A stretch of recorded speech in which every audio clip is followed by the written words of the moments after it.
All right, guys. Well, here we are. It's like 4 in the morning. And like I said earlier, I got my Mickey Avalon writing deadline done today, which is cool. Bought a keyboard today. It's going to definitely help with the writing because I've been, typing on my MacBook, and it's always good to have like a real keyboard. Yeah, that's thanks for tuning in so you can hear about my, it's my keyboard diaries. Got to keep good track of that. Um, Keyboard humor, right on. This month on Patreon, I'm gonna try to. Last month I made an effort to diversify the storylines more. I'm gonna continue that trend. I wanted to, have more versatility with the kind of videos that I'm doing. Want to do a lot more like how-to videos as well. Not just for Patreon. This be on for YouTube as well. How to make pruno, how to make money in prison, non-sexually. Put that in parentheses. And I want to have a lot more guests on because I was thinking about it, like from a business standpoint. Now I've talked about this before. There's a period where like I shut down from YouTube, and that had nothing to do with. It was just really hard to juggle everything, and people would comment. They'd be like, "It makes no sense if the majority of your income is coming from Patreon." Which it was for a while, and now it's more, I guess, from screenplays is where my real revenue is coming from. But Patreon is like my consistent base revenue. Makes more sense. The more videos that I do on YouTube, the more Patreon subscribers that I'll get.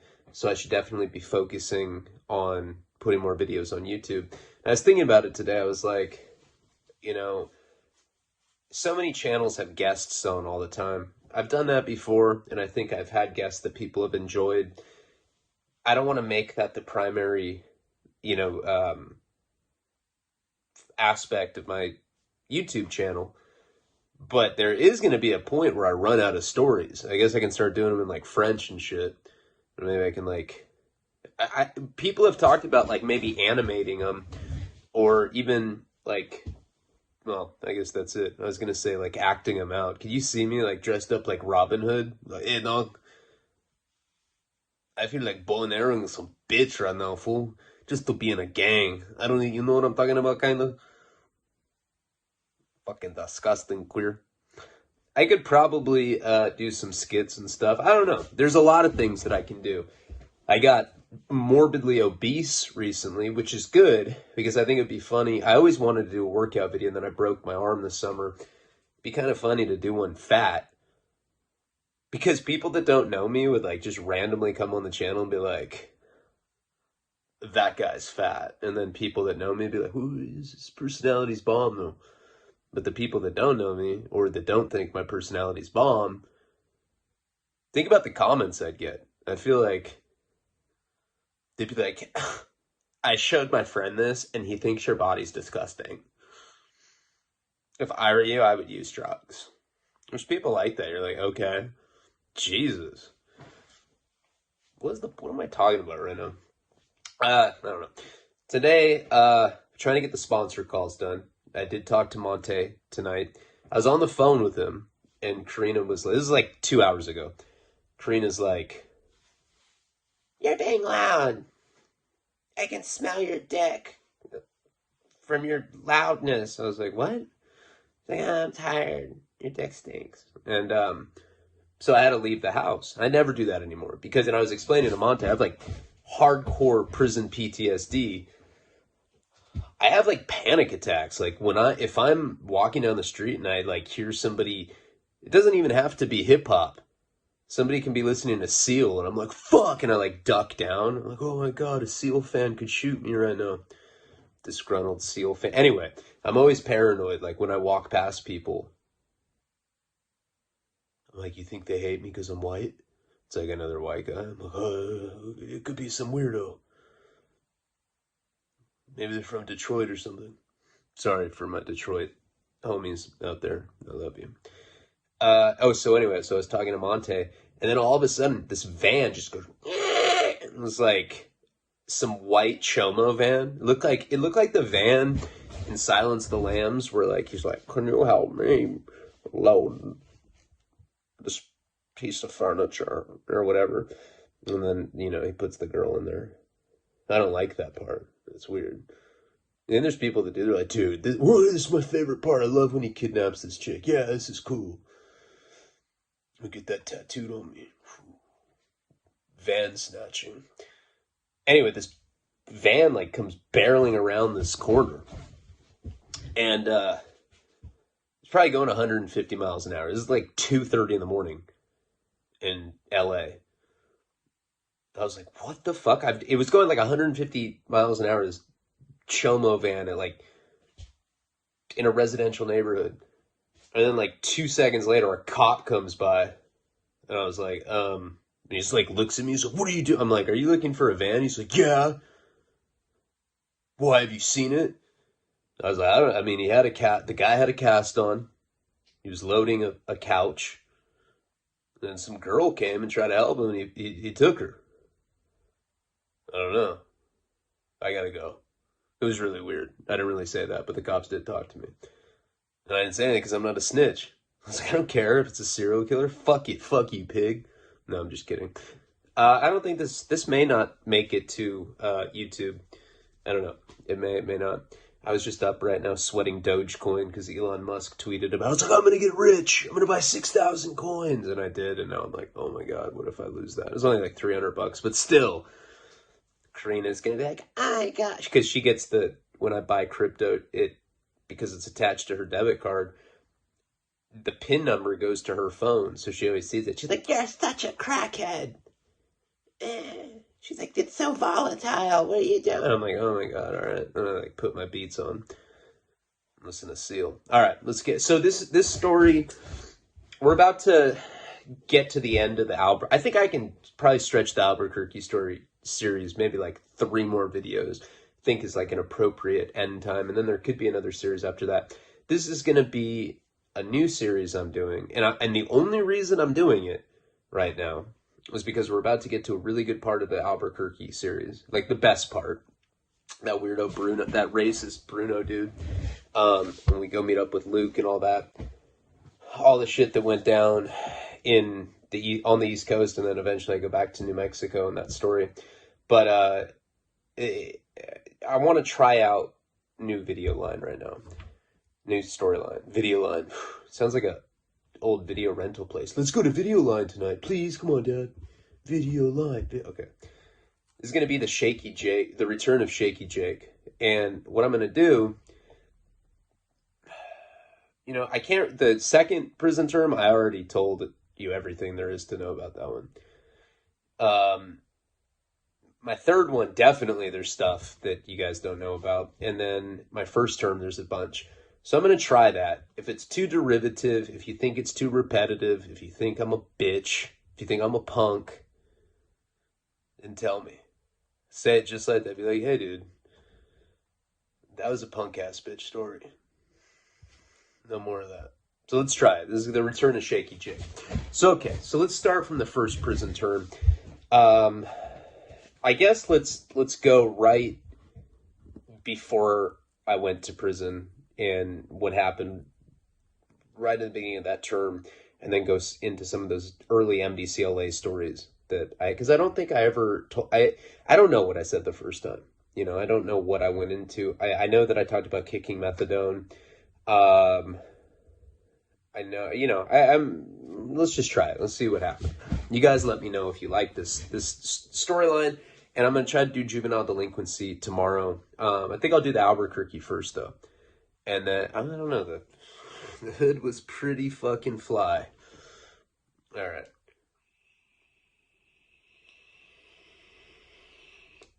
So if you guys remember, when I caught my first Fed case, I'd been arrested 2 different times for that case. First time I got arrested was with Jenny. She did not want to go with me that day. She was taking classes at City College because that's what we started doing. I don't know if I ever talked about that. That's like it got to a point where, first of all, I got fat, and like not fat like I am right now. Like I'm talking about like it was hard for me to walk. Like, she had to like put wheels on me and push me like up hills and shit. And I'd be like, oh, left. And she'd like turn me. No, I wasn't that fat, but I got big on methadone. And remember, I did not come for like 2 years. That's how asexual I got. At that point, I was doing 180 milligrams of methadone a day at the clinic and buying take-homes, but 180 was what my dose was. I was shooting 11 grams of heroin a day, and I just didn't want to have sex anymore. She brought a girl home one time, and she's like, she didn't talk like that. She's like, hey, do you want to watch me hook up with this girl? I was like, no. Fuck no. Law season 5. They're on the boat. I'm cool. Get out of here, lesbo. And she like went and hooked up with some, like, that's how, like, and that's not me. I'm like the horniest guy in the world. That's what happened with my drug addiction. I'd been reduced to an asexual dude. I was pretty much the mime of sexuality. But like sexually. So the first time we got busted, she didn't want to go with me. And at that point, we were living, pretty sure we went into some of this stuff in some line, maybe in Redux or whatever, but we were living in this house in a town called Hidden Valley, pretty rich part of Santa Barbara. One of the two richest parts are Montecito, that's where Oprah lives. Meghan Markle lives there. She has like a carrot stuck up her ass. It's like, I'm a princess. I heard she's horrible. I know someone that dated her. And then the other richest part is this place called Hope Ranch, and it's like this gated community. It's insane. The houses there are like 50, 60 million a house. Hidden Valley's like right next to Hope Ranch, so it's like, you're not tall enough to ride this ride. You can go on that one. And it's like, we're like, you didn't become super successful in life, but you could go there.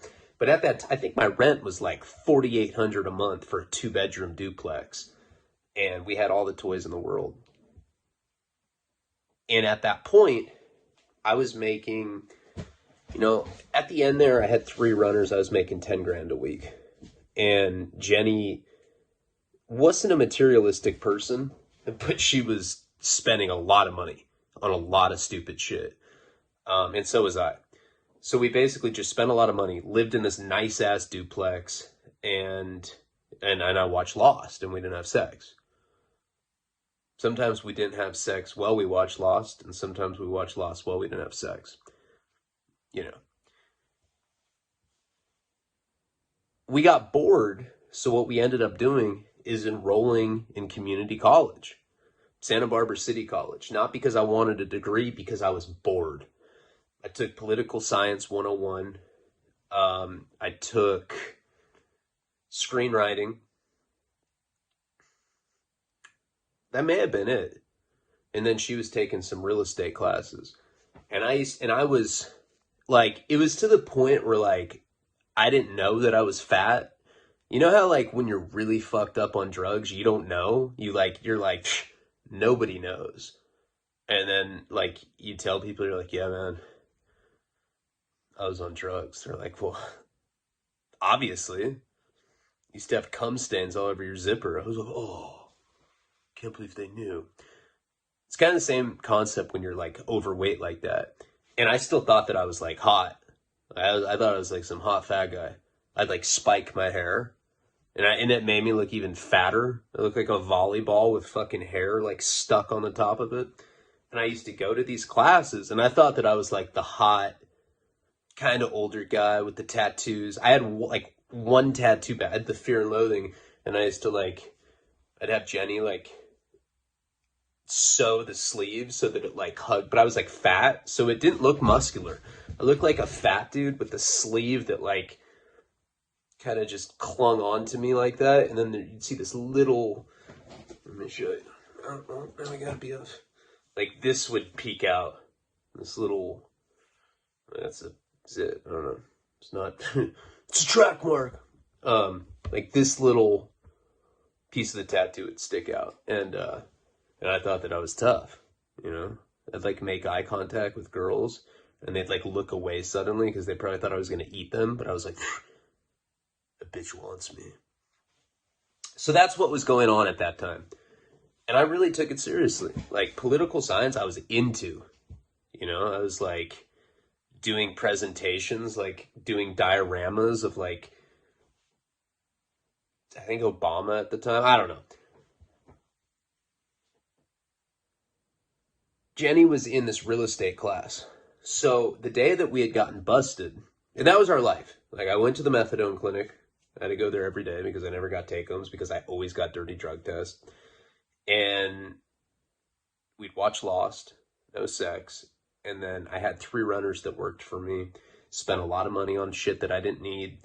And then we'd go to these classes.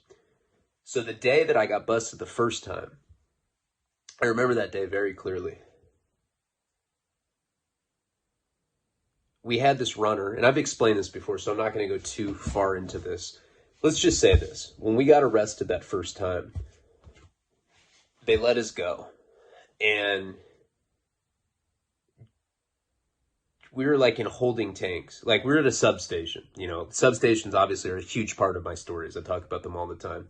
Went to the substation, and they came to me. There was a DEA agent, but I didn't realize that at the time. I thought it was just like a detective. I was like naive. This is the first time I got busted. I got busted twice. The second time I definitely knew it was feds. They came up to me and they asked me for a statement, and I said no. You know, at that point in my life, I was 23. I had already gotten busted in Florida, and they tricked me. They're like, so, you got 2 bags. Let me guess, the old, you sell one so you can do the other one for free routine, huh? I'm your friend, you can tell me. I was like, oh yeah, I'm Ryan. Yeah, I was going to sell that so I could do that one for free. Oh, well, we're going to charge you with possession with intent to sell, bitch. I was like, and that's what happened. So I learned my lesson there. You don't talk to cops. That's a great lesson. Any one of you that does anything, even if you don't even do illegal stuff, don't talk to cops. You're like at a party and you're like, what do you do? Oh, I'm in law enforcement. Just be like, oh, and then just walk away. Go get like a cup of punch and like when he's not looking, like throw it from across the room and then just leave.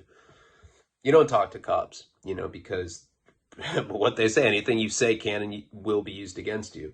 So they asked me if I wanted to make a statement. I said no. That's on my discovery. I think I've posted that, and if I haven't, I will. But it says that I didn't make statements to them that first time. But what I did do is I signed a confession because they came to me while I was in the cell. Came to me and I was like, dude, I don't understand why you're arresting both of us. And they're like, well, you sign a statement saying that it's your dope and that you intend to sell it. I was like, why would I do that? They're like, well, let your chick go. So at that time, I'm like, I don't know. I mean, I had a lot of money at that time. I had like $200K in my safe. This was, I don't think we'd gotten to that part in the Redux series, but this was like before SAS had jacked me for $70K, you know? So we had like a lot of money in the safe. And my logic was like, okay, Jenny if we're both in here, we lose all of our money. At least if she gets to go home, first of all, she's a woman. And I think that even though she knowingly was committing that crime with me, I think that men are a little bit more equipped to deal with time than women. We butt fuck each other. Like, hey man, are you bored? Border than bored. Let's fuck. Oh, all right. It's not gonna be weird later, is it? Nah, dude. No, we'll just tell people we're doing burpees in here. Who gives a fuck? All right. Oh, gross. So I signed this fucking stupid. My attorney was like, "That was the dumbest thing you ever said, or that you ever signed, because now they can stick you with the conspiracy because you've said that you intended to sell it." And the fact that I bought it from this like chain of people and I intended to like perpetuate that chain is what ultimately got me that conviction. And the fact that this other chick told on me.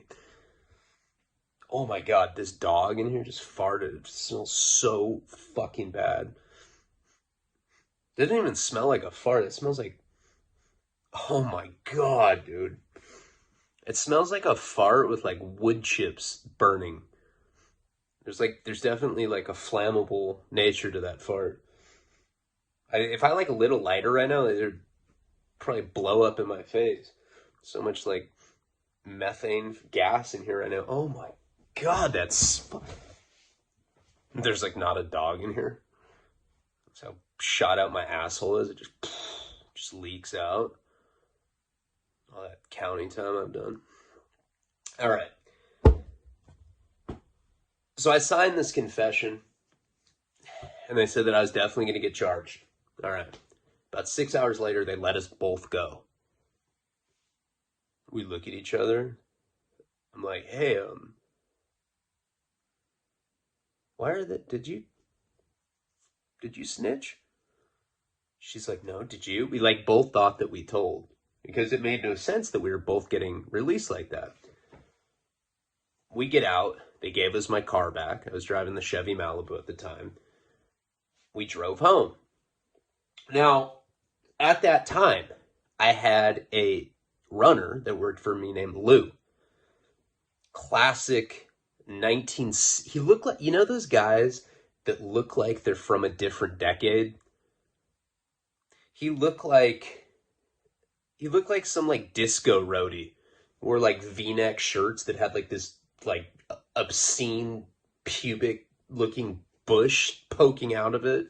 He'd be like, hey man, right on, groovy bro. I'd be like, geez bro, it's like 2009, why are you talking like that?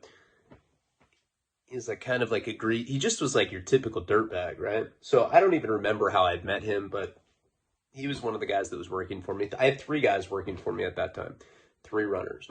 He was one of them. So when I left LA, drove back from Santa Barbara, we were basically like, Jenny and I were both like kind of paranoid that the other one told on the other one. And I'd missed my methadone dose. Now, even though I had, and we were going to pick up, we were out of heroin too. So I was like going through it hardcore. I had to call the methadone clinic to try to get a dose for later that day. And I had a counselor named Charlie. She was this Asian girl. Yeah, a girl named Charlie. Right there, I should have known something was up. Some alpha female. She's like, yeah, I'm Chuck. How you doing? I'm like, No, she's pretty hot. But, I mean, you know. So I called her and I was like, hey, like, you know, I missed my dose because I got arrested in LA. She's like, what did you get arrested for? She was like my age, but she's my counselor. She's like, what did you get arrested for? Gay prostitution. I was like, spot on. Yeah. Oh, yeah. Get caught getting butt fucked in a bathroom stall for 40 fucking bucks. She's like, oh my God. And I would really talk to her like that. I don't think I said that, but it's possible. So I told her what had happened. She said that I'd have to come in and like do a like makeup counseling session to get my dose. Anyway, I end up getting my dose and I have to talk to her and I explain to her what had happened. I tell her everything. She's like, so are you telling me you're a drug dealer? I was like, yeah. I also got ink. I don't know if you noticed, but I got Fear and Loathing tatted on my arm. It's a gang thing, you know? And so what had happened is she was dating the guy Lou. And I'm sure I've explained all this, but all of this is important for this series because I have to like remind you of some of the back stuff for it. So what ended up happening is by me telling her, she ends up telling Lou, the runner, who I didn't know she was dating. She broke the HIPAA law. Fuck, that's weird. That's never had. It's like the 5th time that's happened to me that a counselor or therapist has like told somebody my private information like that. And it starts getting out that I'm a rat. Of course. Shit. If I heard that about somebody that I've known my whole life. Well, yeah, you got arrested with a half pound of heroin. No, they let him go. Oh. Sounds fine. Let's keep doing illegal stuff with that guy. You know, of course I would think that I ratted or somebody else ratted if that was the case. So if you remember, I didn't know that right away.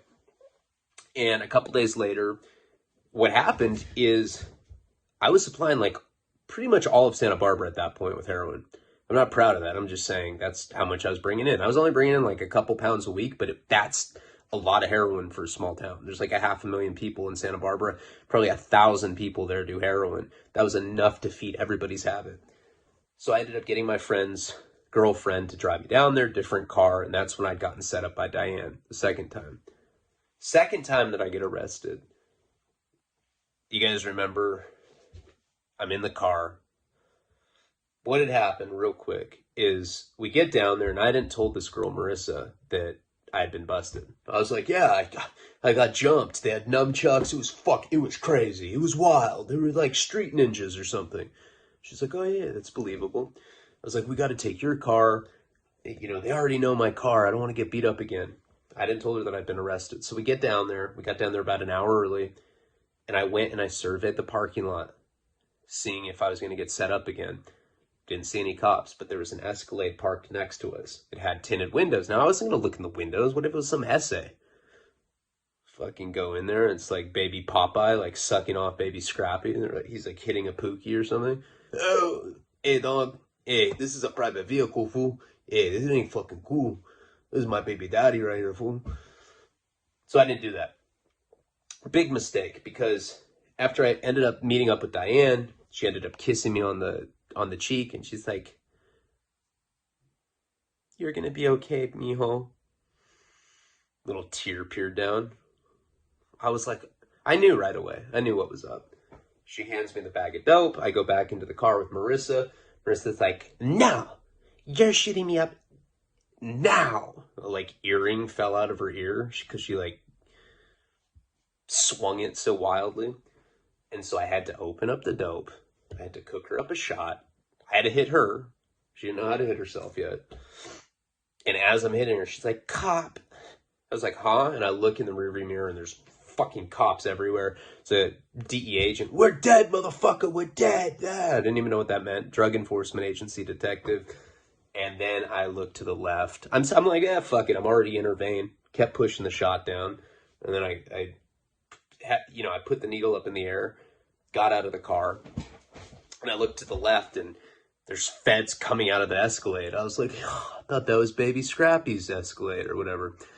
And at that point, we got in the back seat with the feds, and they basically, FBI emblazoned on the jacket, DEA told us we were fucked. I told her, I said, hey, I broke it down to her. I was like, I just got arrested a few days ago. This is when I was still shooting her up. I was like, just don't say anything, and we'll get out of it. Feds wanted to talk to me. Again, I wasn't going to talk to them. I did say that it was all my dope.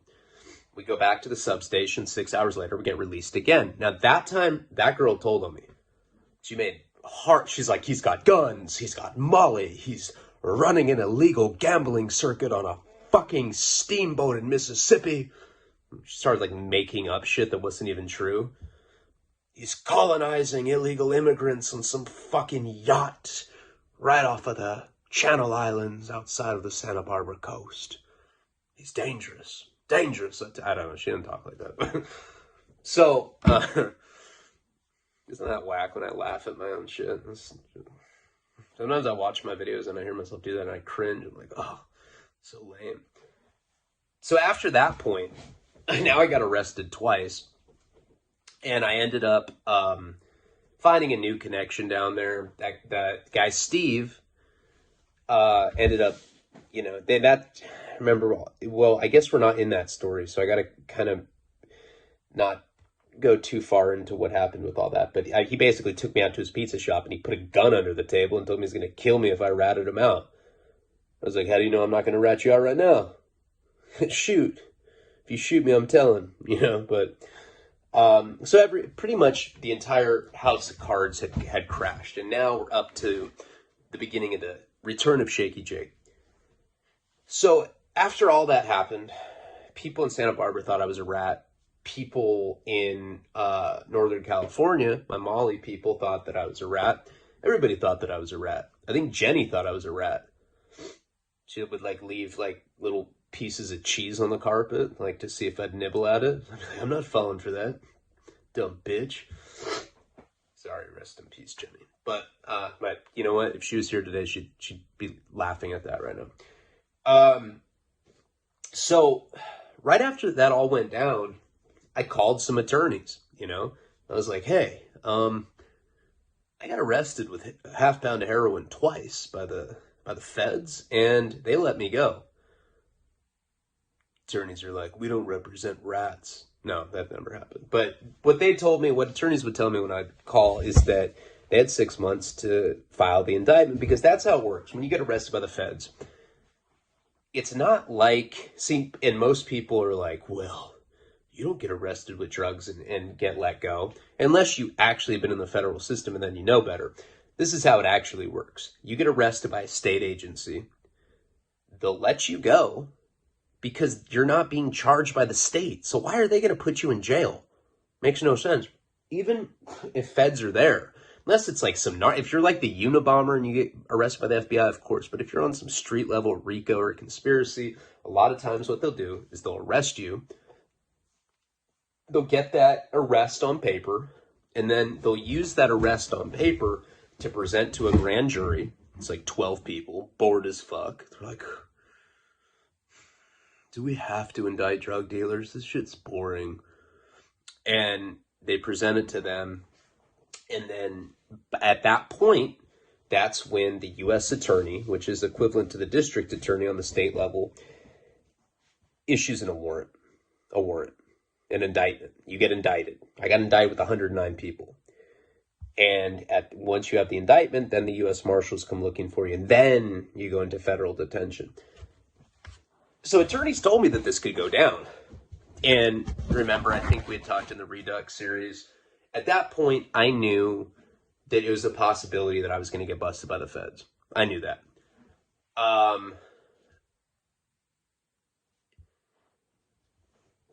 So what in my end game was to make a transit, because I knew that recreational marijuana was going to become legal.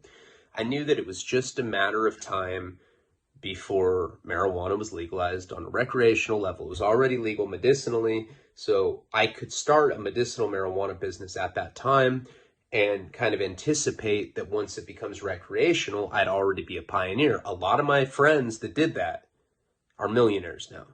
A lot of other people had the same idea. They got into medicinal marijuana then, recreational weed became legal, and now they're making millions of dollars. I have friends that are straight up driving Bentleys, and like back in that time period, they like wore cargo shorts and like listen to Korn. They're like, if you heard Korn, I'm like, yeah, like fucking 18 years ago. Yeah, it's still tight. Now those guys are millionaires. And I live in a guest house. So what? Oh, bitch. I got caught. And I didn't tell on anyone. So at least I have integrity. I don't need your millions, losers. And all of those people would tell me in a second. I learned that later on in life.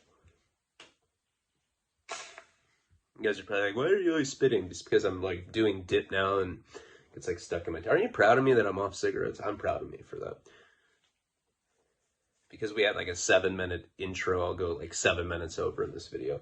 So I got 3 grow operations going. I got all my business license, fictitious business license. I got the collective going to get a dispensary. It was going to be called Backcountry Collective. I had all this stuff lined up. And the day that I got busted was right as like I had just started renting a commercial space for my dispensary. I already got an 800 number for it. I already hired a secretary. I already hired armed security guards, and I had vendors that I was already working with. I was literally about to have a dispensary. I have a booming ass medicinal marijuana business, and I remember it was season 6 of Lost. And we were having a premiere party at my place. Now, at that time, nobody came to my house because I was paranoid. I didn't want people to come over. So what happened is the people that started coming over were people that were involved with the medicinal marijuana thing. They had nothing to do with the heroin shit. They didn't even know that I sold heroin. If they knew that, they probably wouldn't fuck with me. You know, they were like a higher class of drug people. They were just marijuana people. They're all a little chubby. You know, they listen to reggae. This is fucking Irie, those kind of people. This is, everything's Irie to you, bro. It's Irie that you say that. Those kind of people. So these people were over at our house. We got like finger foods and shit. You know, like salami with like toothpicks on it and Triscuits, all this platter of shit. We were waiting for Lost to start. Somebody had called me and they asked me, they said, hey, I got a friend. I think it was like maybe one of my friend's moms actually was in town. She wants a pound of weed. I had a bunch of weed back then. You know, I had like 50, 60 pounds at my place at all times of just top shelf, like $4,700 a pound weed. I was just balling. I just had shit stacked up in vacuum sealed bags in my room. And my friend Happy, the glass blower, was living with me. So I went to go meet this girl, this woman. She's like some British lady. And she's like, how much is it, love? I was like, well, I can do it for $5,300. I remember that's exactly what I paid, what I charged her. And she's like, $5,300 for a pound of pot. I was like, we're not in the 60s anymore, lady. Jesus. Yeah, it costs money. It's hydroponic. All right. She like had 5,300 exactly. I was like, yeah, well, lowball me. She's like, we're like counting out the money and shit. I get a call on my iPhone. I had first generation iPhone. It was ridiculous. It was like fucking this big. You had to like put shoulder straps on it. No, it wasn't that big, but you know, first generation iPhone are a lot bigger than what they are now.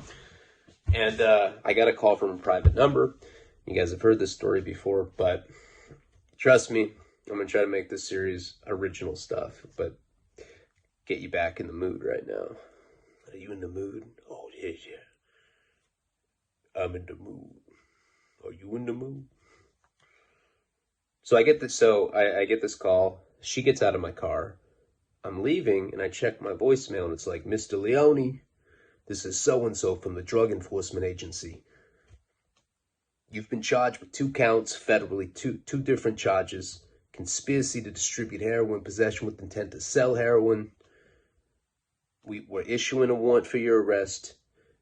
You can surrender. You can have your attorney make arrangements for you to surrender, or else we're going to come and we're going to kick your fucking door in. He didn't talk like that. I just felt like saying it like that. My heart dropped. I was like, it was from a private number too, you know, because it like would say the number on the old iPhone just like it does now. Played it again. Mr. Leone, this is so-and-so. Fast forward it, kick your fucking door. I like kept doing it. It sounded like a fucking like a hip hop mix or something. I remember I started crying. I knew what it was, you know. He said that I was facing 10 to life on the message. I don't know if I had said that. 2 counts. So I remember going back to my place and everybody's like, yeah, a lot. People are like wearing like t-shirts with like Hurley's face on it. Jenny got like Hawaiian lays that people were like, you know, it's just ridiculous. There's like surf music on, like Beach Boys and shit. Everyone's all happy. And I was like, everybody out now. And then like tears were coming down my face. And Jenny's like, oh my God, we're gonna miss Lost. I was like, shut up. Get on your knees. No, I didn't say that. So everybody leaves. They're like, are you all right? I was like, no. Jenny thought somebody died or something.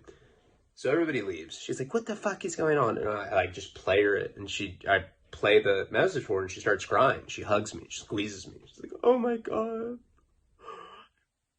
You're going to get the death penalty. I was like, no, I'm not. I was like, they're saying I'm facing 10 to life. I was like, probably not, though. We can probably pay our way out of it. I was still pretty emotional about it. This was like probably like 6, 7 o'clock at night. God damn. I have a herpes right now or something. It's like, my dick hurts. I don't know. We had sex earlier. Maybe it was that. We didn't use lube. When you get older and you don't use lube, it feels like you have a herpes outbreak, even if you don't. Sorry for family members that watch this. All right, so, you know, that night obviously was big deal. I remember I got like super loaded that night into oblivion. Next morning I wake up, you know, and when something like that happens, when you wake up the next day, it really does feel like a dream, you know. Something that traumatic, something that devastating, like somebody dies. I remember when Paul died. The next day I thought it didn't happen. I couldn't believe that it had. And Jenny's like, what are we gonna do? And I was like, fuck. Like, brought me back, right back to the situation. So I ended up calling my attorney. Bob Sanger is one of Michael Jackson's attorneys. And I told him what the situation is, and he's like, yeah, man. He's like, you're gonna do 10 to life. That sucks. Hold on. I like hear him crunching on. I was like, what are you doing? He's like, oh, nothing. Just finishing off this bag of Lay's. I was like, I love when I get to the end. All the little crumb parts is the best part. I'm like, dude, are you serious right now? He's like, yeah. He's like, the best that I can get you down to is 5 to 40. He's like, the only way you can get below 5 is if you snitch. And he told me, he's like, it's against my religion. I was like, 5 to 40, huh? And I said, what's our best play? He's like, well, I think I can get you out on an equity bond. I can make a deal with the feds to make sure that they don't indict Jenny. She gets to stay out. We'll make a deal with them that they won't indict her if you surrender. He's like, I think that that's the best play. And I need 30 grand. So I had to take 30 G's out of my safe. I had to go to the bank. It might not have been 30. It might have been 10. I don't remember what the exact number was. I don't know. I've been in trouble so many times. I don't even remember what I think it's either 10 to 30, somewhere in there. Might have been 10 though. I don't remember. It's really bugging me. And you guys are like, who cares? Stupid detail, but I don't know. Whatever it was, I had to go to the bank. I think it was 10. And I had to go get a cashier's check. I bring it to him. He ends up calling the U.S. Marshals, and he tells them that, okay, if they can draft up a deal that they won't indict Jenny, that I'll turn myself in the next day, by noon, something like that. None of this stuff feels like reality at this point.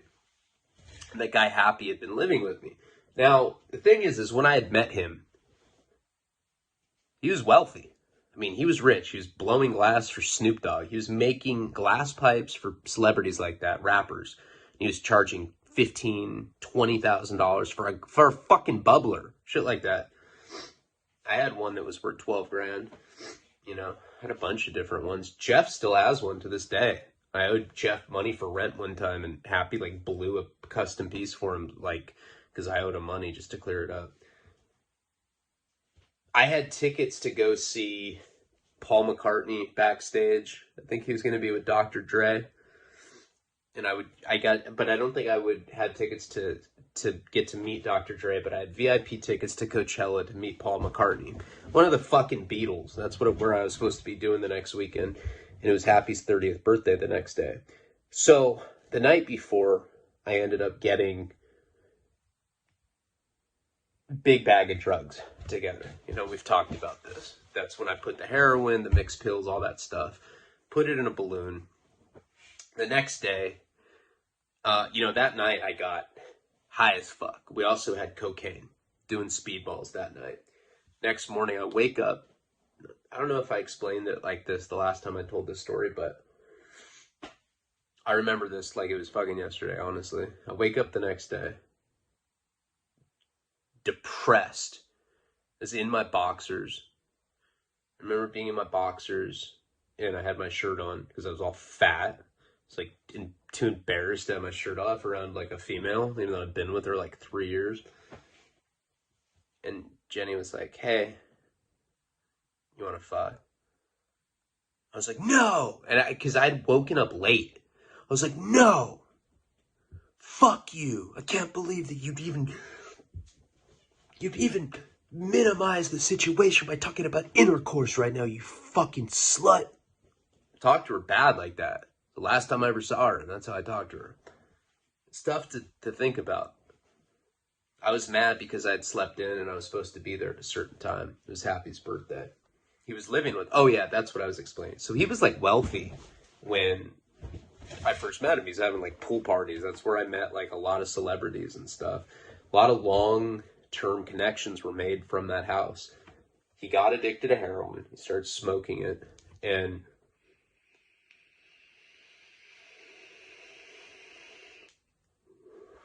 I was his drug dealer, right? And I watched him slowly disintegrate. And I started fronting him. I had a lot of like pretty, like I was selling pounds, I was selling ounces. I wasn't selling grams and shit to people. But if I had like a really baller client like him, like he'd buy like $200-300 worth of heroin a day off me, and he was just playing Santa Claus with all of his friends. So I'd let him get like $20, $30, $40,000 in debt with me, and he'd always pay it off. But what happened at the end? He lost his house. He had a truck. He lost his truck. You know, his girlfriend cheated on him, remember? So they broke up. By the end, he moved into my duplex, and he was just living in the guest room with us. I don't remember. Oh, I mean, he owed me money, and I guess we came out with some package deal where, like, he could live with me, and it would start chipping away at his debt or something, or maybe he was, like, helping me. I think he was, like, doing work for me, or I don't remember why he was living with us, but at the end, he was living with us.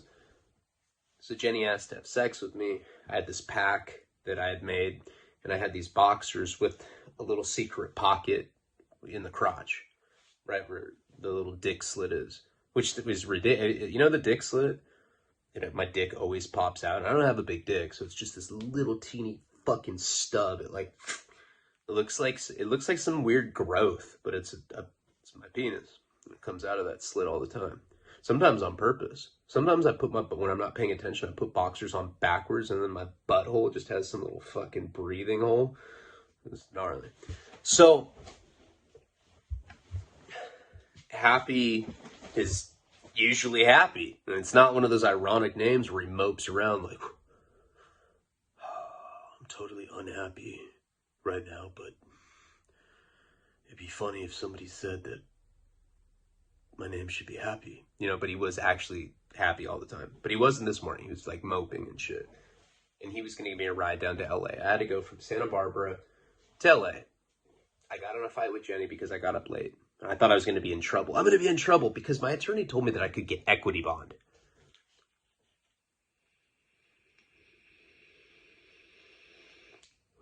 So I didn't really spend a lot of time. I mean, I made up a shot, did my shot, was doing speedballs. Didn't really spend too much time with her, you know. I had no idea that it was the last time I'd ever see her. Pretty sure we kissed, and she hugged me, and she was crying, and I was mad that she was crying. How dare you cry? How dare you make this more emotional than it needs to be, you selfish slut? So that's what kind of guy I was back then. I was a piece of shit. Totally, like, emotionally berating to women and to guys. If I thought a guy was a bitch, I was just as much of an emotionally abusive person to the guy. And really, who was I? I was like this, I looked like a fucking marshmallow with like a mouth. That's how fucking big I was back then. So we end up getting into, so Happy, he didn't sell his truck yet because we took his truck down there. So that must have happened shortly after I went to prison. That's right, because we took his truck down there. But he did lose his house. I know that because he was living with us. So we end up going down there. We stop at the beach. We get a 40. Remember, we drank a 40 and it was in silence. And he started crying, you know. And I was like, what's wrong? He's like, I just know what it is right now. I was like, what do you mean? It's like, dude, I'm going to get an equity bond tonight. I was like, all right, man. And he was like crying. I'd never seen the guy cry. I was like, dude, you're happy. Be happy, bitch. Come on, smile. Do happy shit. And he just wouldn't. So we ended up getting down to LA. After that, we got an In-N-Out burger. And like everything we did, he made like 10 times more depressing than it needed to be. He's like, think about it. That's the last piece of non-institutional lettuce you're going to eat, my boy. I'm like, God, man, can I just enjoy my goddamn burger? Jesus, shut up. Stop being a pussy. I'm like all drugged out, totally delusional. I have no idea what's going on right now. We end up getting down to downtown LA, and you have to turn yourself into the federal building. I've told this story before, and this whole series is not some like repeat of that, but it's been a long time since I've talked about this period of my life, so you bear with me. I'm trying to like get back into this storyline, kind of like Boston, you know, kind of like got to retell some of it so that I can get into like newer material you haven't heard. So I had to go to this federal building, huge building in downtown LA. But ironically, it's like right next to where you score heroin. I remember sitting in his truck parked outside the building, and I just did a fat speedball. Wham! I was like, this is awesome. I like started ripping out chunks of flesh because, that's what crackheads do. And he hugged me. And I remember I was spinning. And I also remember I put a bunch of these like nicotine patches all over me. Because I was like, oh, it's like I'm smoking 100 cigarettes at once. And he's just like, wow. Cocaine makes people weird. I was like, yeah, you're weird, bitch. And so he hugged me. And he cried. Like I could feel tears like hitting me. I was like, I'm getting a gay vibe right now, man. I'm going to be honest. Pushed him off of me. It's like, stop being a pussy. I'll see you tomorrow, okay? He's like, and he just like retreats back to his truck. He leaves. I watched his truck go down the street. And I remember it was like an emotional thing because I just watched the truck leave. That was like my freedom leaving me. I looked back at this up at this gargantuan tower of a federal building. Looked like some sort of dystopian like empire palace, I remember like crossing the street, like almost got hit by a car because I'm so twacked out on the coke. And I end up going into this federal building. And right when you get there, it's like being in an airport. Guys in suits, you have to take off your shoes, your belt. I always hate taking off my shoes in like situations like that, at the airport. Anywhere where you have to do that because my feet stink. It smells like I like forgot a bologna sandwich in there like 4 months ago and it's like rotting. It's what my feet smell like. So I had to do that. I had to put in the little security bin and I'm like talking to the guys. I was like, hey guys, I'm Ryan. I'm a fugitive here to turn myself in. They're like,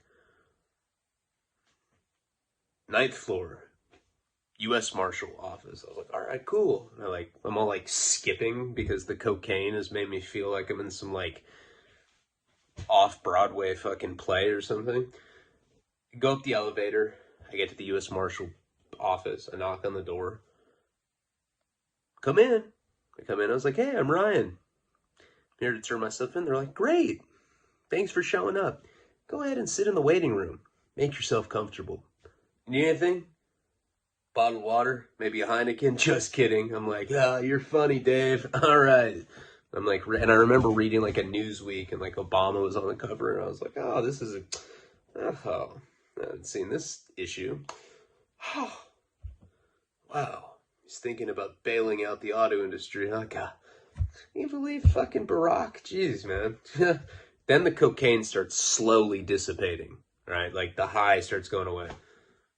And I'm like looking around, I'm like seeing like these like frame photos of like them like seizing fucking a ton of cocaine.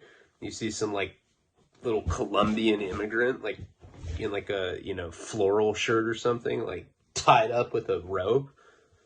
I'm like, that doesn't look good. And then I like see another one and there's like some cartel member in like an electric chair. I was like,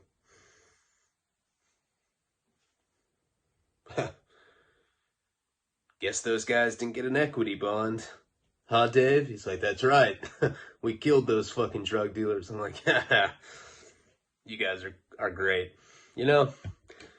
Can't believe I was nervous about coming here. I thought this was going to be like some sort of uncomfortable situation. Can you believe it? Dave's like, nah, you're good. I was like, all right. Finally, like, I don't know. There was no guy named Dave. I'm just making this funny. I guess when you say that, it kind of unfunifies it. So this guy comes, he's like, you ready? And I was like, all I'm not even joking. The cocaine did like go down. Reality hit me. And when reality hit me, it didn't seem as, I started like, my heart started beating. I was like, wait a second. I can feel those nicotine patches now. And this, So this guy escorts me down this corridor. It's like a hallway. We get to this door. The door looks like a door to a submarine or something. It doesn't look as ominous as it is. Like, I'm not really like, it's not, hello? McFly. It was like that kind of shit. I didn't know what was going on. He opens this door and pushes me into it. I was like, what the fuck? It was like, felt like I was going down like a Super Mario pipe or something. I was like, wow. And I like just went into this, I don't even know how to describe it, like this like dark vortex. And then the door slams behind me. And I'm like, Dave? And I just hear kind of like a echoing reverberation of like chatter. Take a whiff. God, you hear my nose? Jesus Christ, that's not good that my nasal cavity is that congested all the time. I'm not on any drugs or anything, and it sounds like I've been snorting Wellbutrin, and I haven't. No, that's probably from the snuff. Anyway, I heard this like chatter down the corridor, and I was like, wait a second.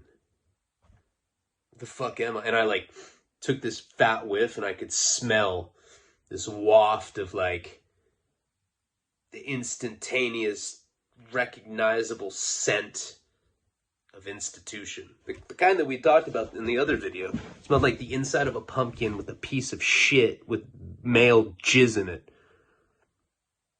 And dirty socks for like a week. And then you open it and you're like, jail, ew.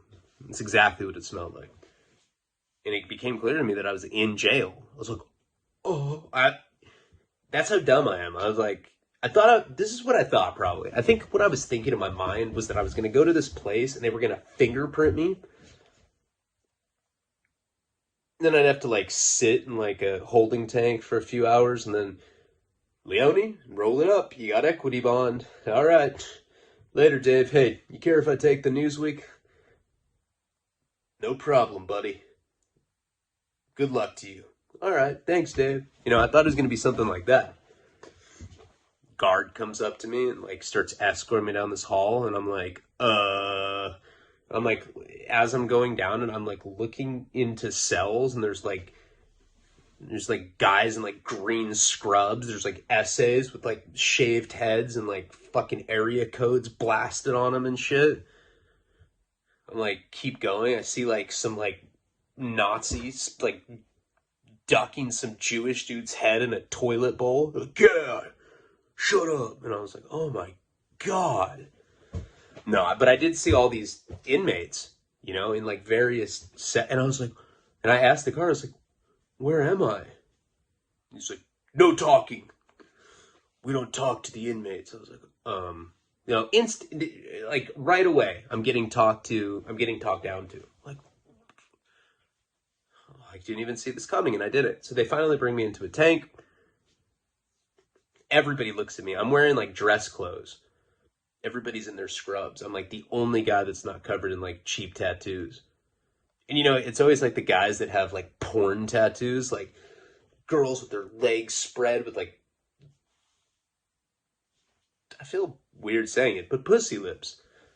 Pussy lip tattoos. You have like guys with like women with their legs spread open. They're like, imagine getting that as yeah, just want some bitch with your legs spread open. So, reverse shade the pussy, man. Power shade that shit. Yeah. This is gonna get me laid, you know? What the fuck are you thinking, man? I mean, I shouldn't be the one to talk. Look what I have. This is definitely a tattoo that I regret. Show my ass. You see the girls kissing? I regret that. Those are the girls from Cruel Intentions. I think I've showed you that before, but I like for sure regret that shit. All right, so anyway. So now I'm like sitting in this holding cell, and remember, like I have all that dope on me, and I like crushed up white pills into powder. I don't have it in a balloon or anything. I just have it in like a little, I think I just had it in like paper, or like a plastic bag maybe. I don't know. No, not a plastic bag. What did I have it in? I think I just had it like scrunched up in like toilet paper, something like that. I don't even remember. I know what happened later. I had to like put the wrapper from like a a drink on it. It was like metallic and ended up cutting my asshole open, but we'll get to that. What was it in? I don't know. It was in my boxers. I think it was in paper.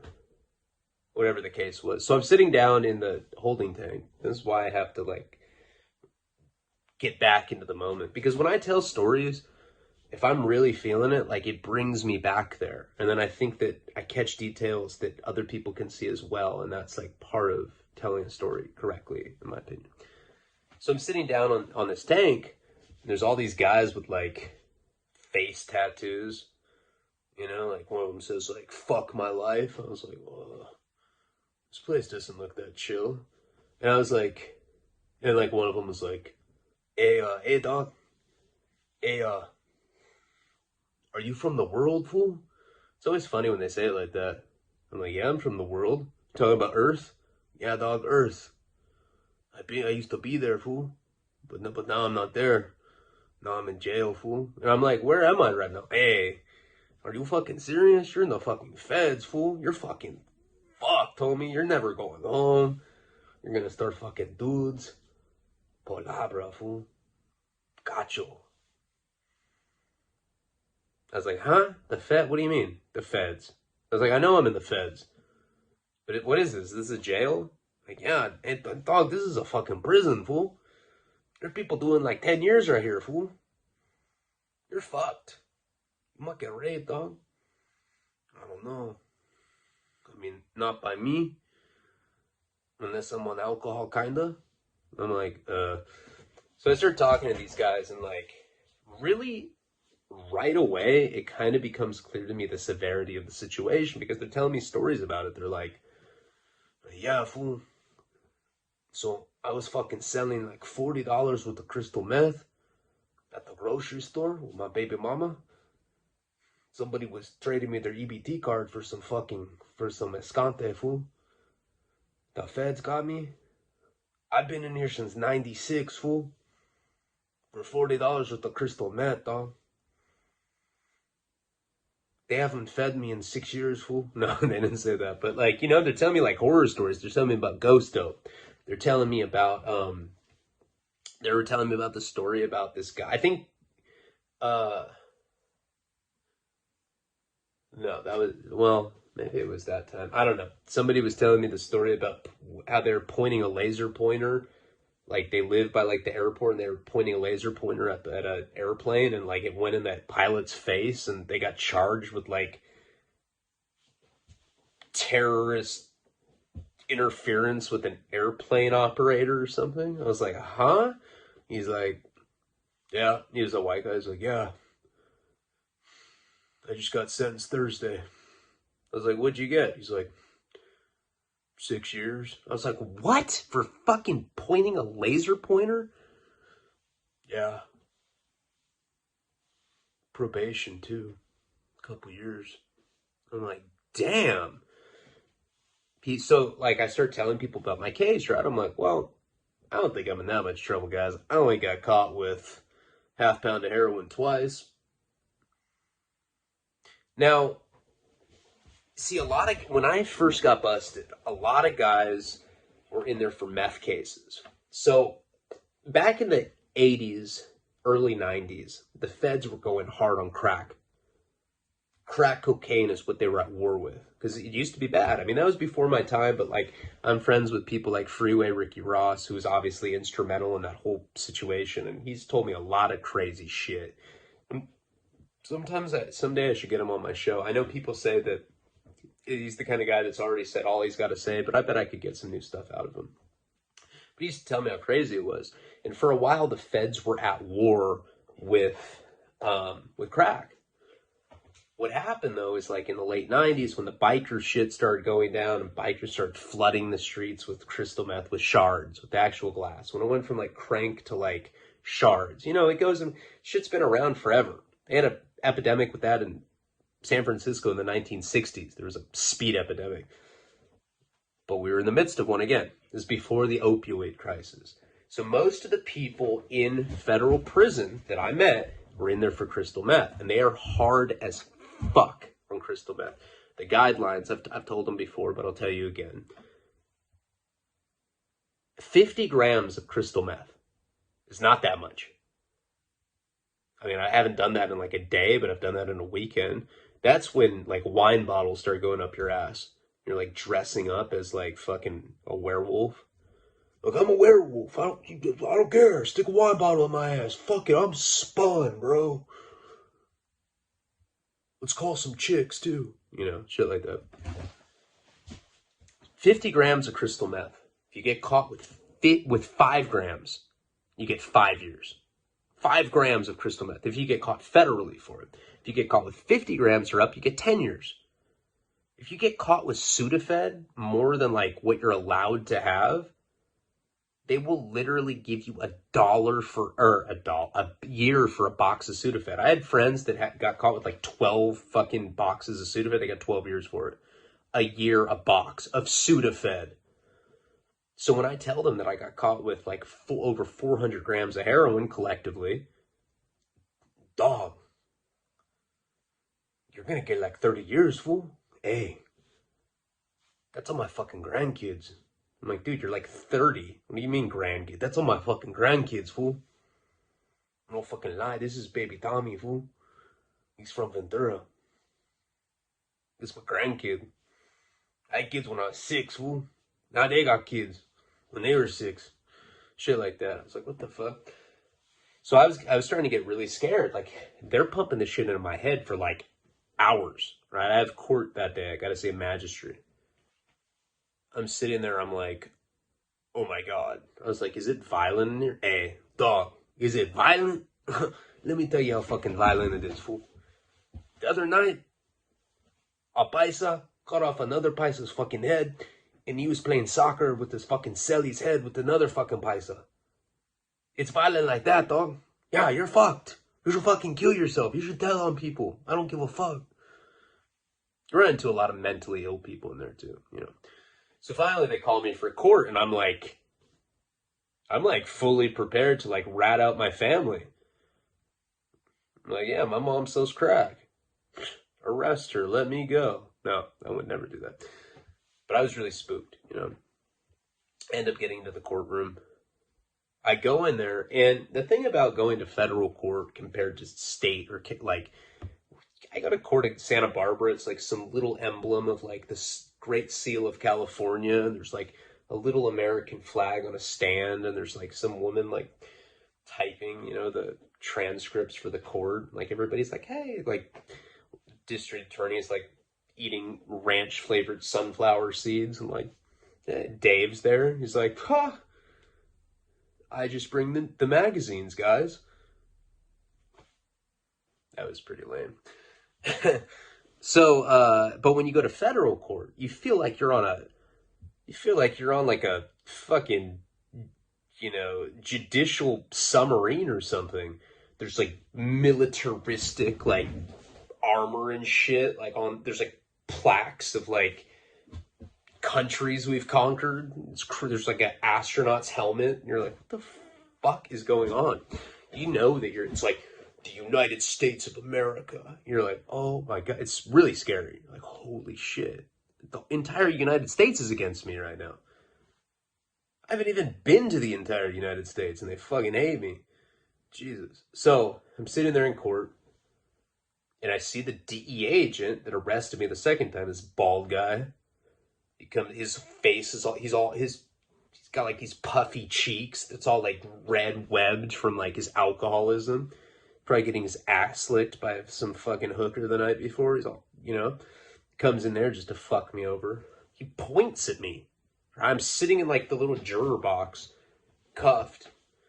And I see him just be like, I'm like, oh, I've never had that happen. I've never had someone point to me like that. I guess they have to come and identify you. Weirdo shit.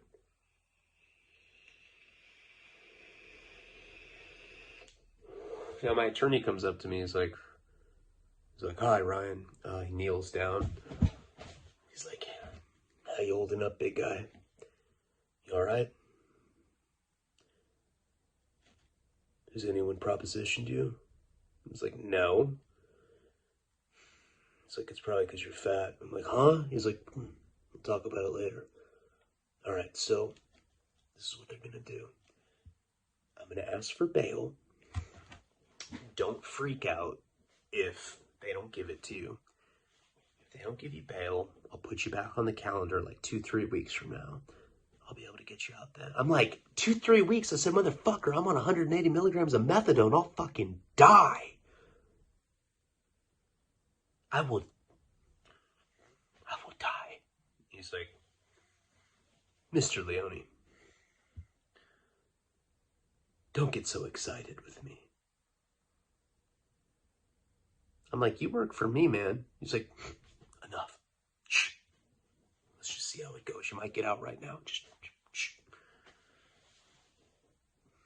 United States of America versus Ryan Leone, Mendoza Clan et al.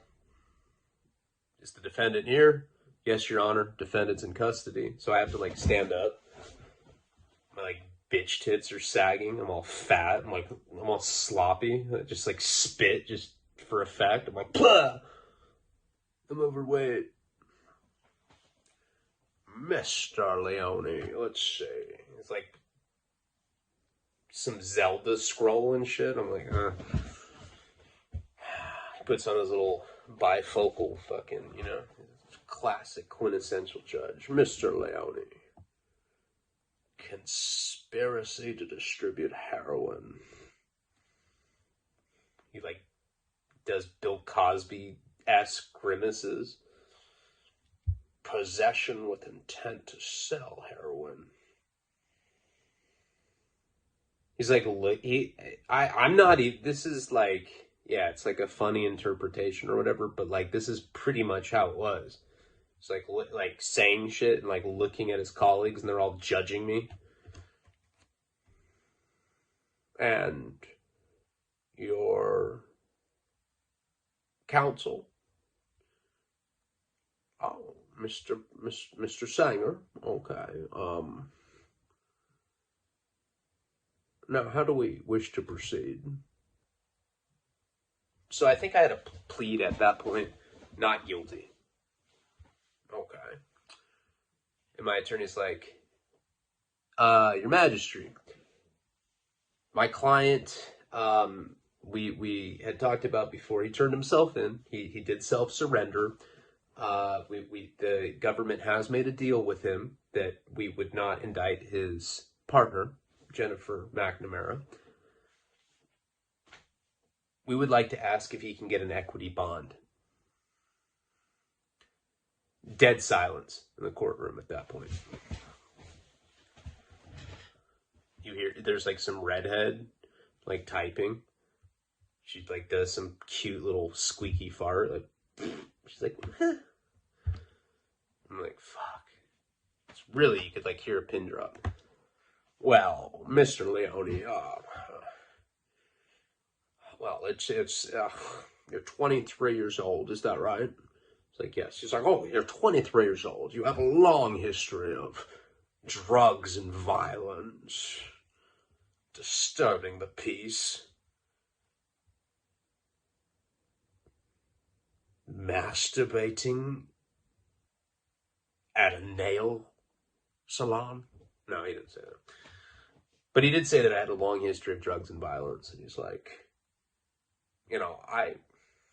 judging by this history, at 23 years old, I'd say that you're a danger to the community and a flight risk. Bail denied. Like slams his gravel down. I was in shock, right? I knew what that meant for me. I knew how fucked I was. And that I was like I saw the most buff dudes you could imagine. Buff with like army fatigue tank tops. They look like they're Street Fighter characters or something. Cry coming off methadone. Like scared. I've seen the most hardcore motherfuckers you could think of tell me that they're like, dude, I've been shot in the face. And methadone was way worse than that. I've heard people, Steven Tyler from Aerosmith described kicking methadone. he said that it's the equivalent of as being a third-degree burn victim of every inch of your body. And I believe that to be true.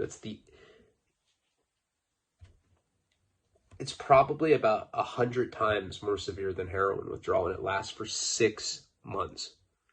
And the higher your dose, the worse the kick is. I was on 180 milligrams. Plus, I was shooting 11 grams of heroin a day. I probably had 9 grams on me with some methadone, some Seroquel, methadone, Xanax. I was also strung out on Xanax at the time. I don't know if I've talked about that, and that's probably why my kick was so severe. But I remember when he said it. He's like, all right, and we'll put it back on the calendar for. So I got busted April 1st, or this was April. The story that I'm telling you right now is April 1st, 2009. My parents' wedding anniversary. And I think that he put it on calendar for like the 25th. It was like 24 days from then. I was like, no. And I started crying. Straight up. And not just like, I was like, ah. Like, when you do that, when it looks like somebody's like sucking on a fucking cucumber or something, I was like, like babbling, full-blown, bemoaning, bitch wailing.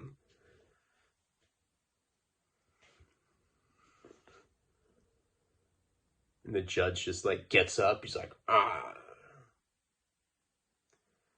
leaves. D agent walks out. My attorney's like, all right, man, I'm out of here.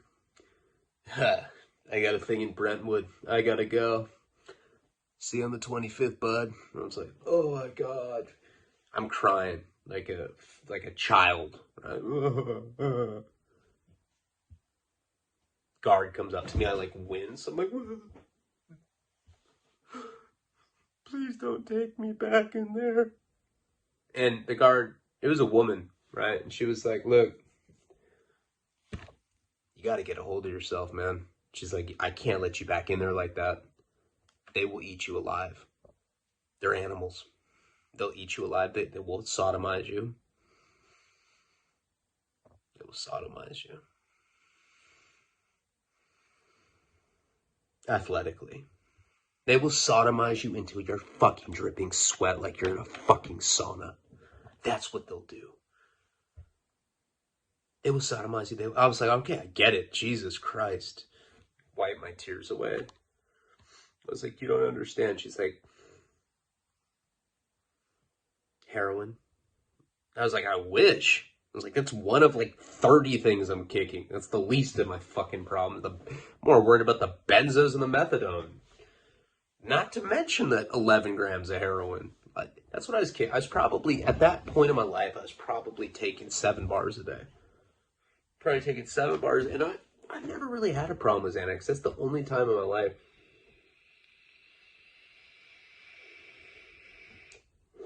And I know this sounds really silly, but the reason that I was strung out on Xanax was because at that time when I was trying to do the recreational marijuana thing, I was smoking a lot of weed. And back then, I didn't realize that like sativas got me in my head. I'd like get stoned on sativas and I'd be like, damn, my dick is small. I'd just be staring at my dick and someone would be like, are you listening to me? And I'd be like, no. Nope. What's up? Shit like that. I didn't realize that I had to smoke indicas, that was the weed that was compatible with me. So, oh my God, dude, my fucking nose. And my neck, too. Okay, so, they end up taking me back to the tank. I go back to the tank, and I'm like, my eyes are like beet red. And I remember an essay, because I was like telling, and I was being all pretentious and fuck. I was like, I was like, yeah. It's like, guys, I'll see you later. Hey, it was nice meeting you, Dagger. Nice meeting you, fucking criminal. Hey, thanks, Yogi. But I'm not going to see you guys again. I'm getting bail. They're like, bail. This fool thinks you're not getting bail, dog. Nobody gets bail from the fucking feds. Unless you're a fucking snitch. Are you a snitch, fool? What's up, fool? But they were telling me I wasn't going to get bail. I was like, well, nah, you don't understand.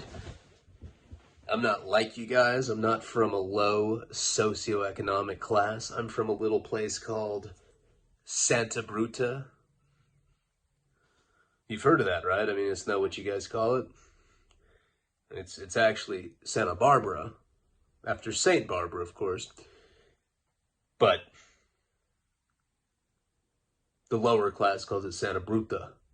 Santa Bruta. And they're like looking at me, and I was like, and you don't understand. I was like, my father, he owns a healthcare company. He's got that Gouda. And he's not going to let me stay in here. It's not like you guys. You guys probably don't even know your dads. I was like saying shit like that. You know, back then I was that green and like that. I was like a spoiled little bitch, and I didn't realize that you couldn't talk to people like that. I wasn't that bad, but like, I was like, well, I don't think you understand. I'm Michael Jackson's attorney, okay? All right? He drives a Mercedes-Benz, all right? Okay? It's not like the public defenders that you guys have, okay? And these guys are like, dog, you ain't going nowhere, fool. You're not going nowhere, and then we're gonna fucking sodomize you athletically, fool. I'm gonna butt fuck you with sweat. You're butt fuckable. Fuck you. So when I came back, they're all kind of like laughing at me. They're like, hey, what happened with the bail, huh? You didn't get bail, did you?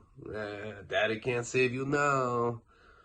Now you're just like, what did you say? Lower socioeconomical tier? Yeah, fool. You're fucked now. You're in the big boys. You made it, fool. You're in the feds now. They were really saying shit like that to me. So anyway, so now I'm in the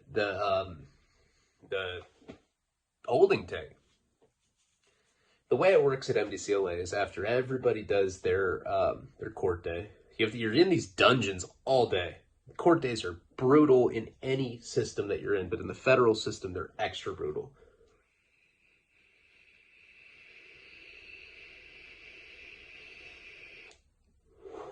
Pretty sure that I was like the only white dude in there. Maybe that laser pointer guy was there. I don't even remember if he was there that particular time. It was like all essays and like a couple black dudes. So like, you know, I had all these drugs in my boxer slit. And I was like, hey, did they strip search you? Yeah, dog. They do. And they make you squat and cough. And they look at your fucking culo with a fucking flashlight, fool. It's fucking disgusting, queer. And I was like, yeah. I was like, what if you have something? Well, like, just... I'm talking hypothetically, and this is a big hypothetical. Do you know what hypothetical means? No, fucking speak English, fool. I'm like, all right. In theory, what if I was to bring contraband, like, I don't know, like 9 grams of heroin, some Xanax, some Seroquel, some methadone powder? What would happen then? I didn't really say that, but I asked if, you know, if it was possible to get stuff in, and one of them was like, hey, fool, I'll take it, and then when we get up to the unit, I'll shoot it to you, dog. Hey, that's on everything, that's on my grandkids, fool. Fucking pisha, fool, palabra. Now, of course, I'm not going to give my shit to anyone.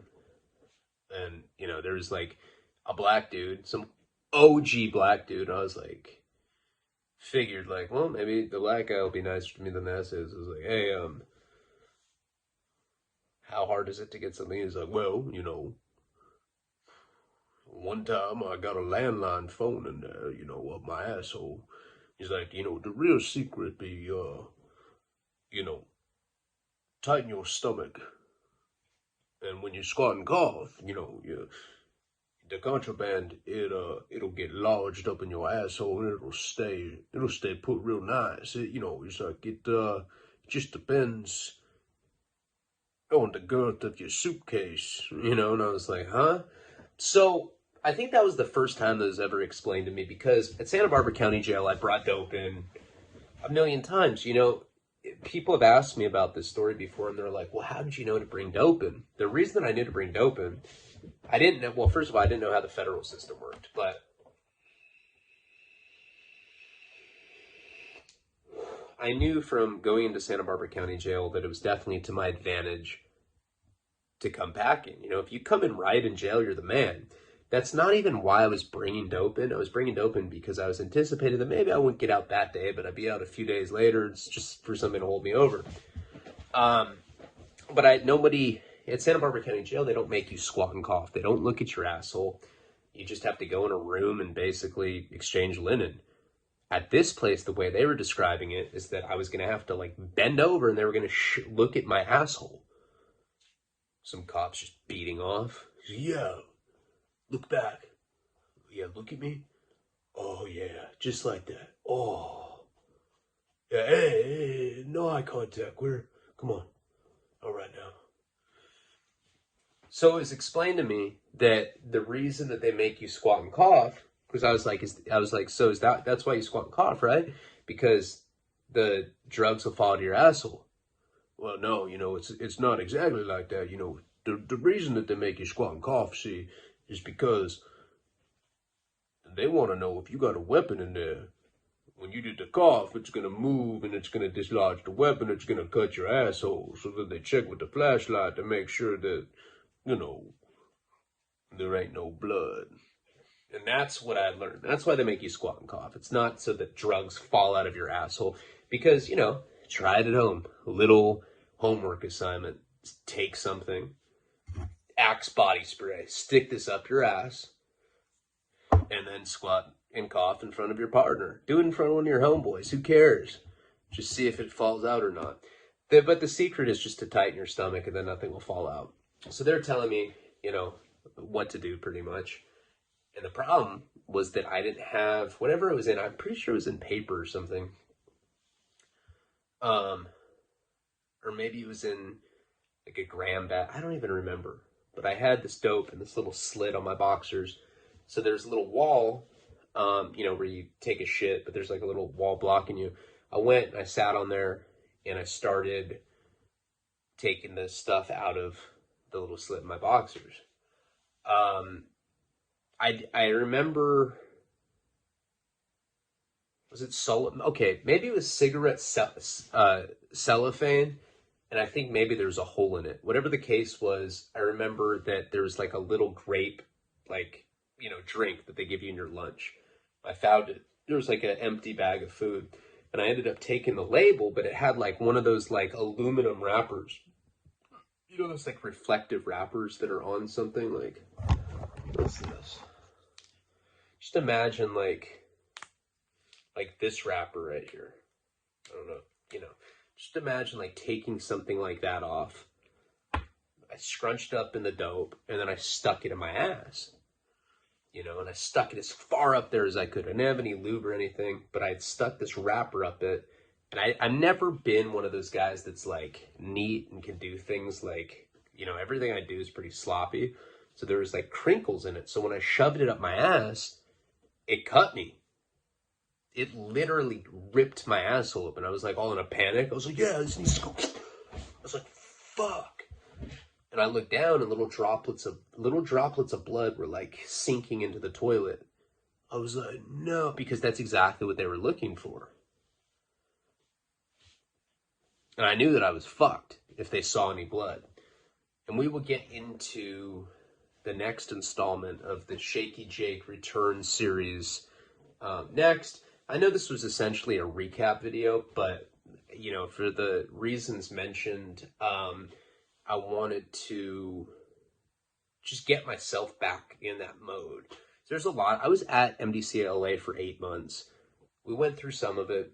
That's when the palaver thing happened. I'm not going to go back and do all these stories again, but I will focus on things that I think I haven't told you guys about. You know, we don't have to get into all the whole boots stuff, going in the hole, all of that stuff, but there's a lot of things that went down at that particular place that I can go into that you guys haven't heard.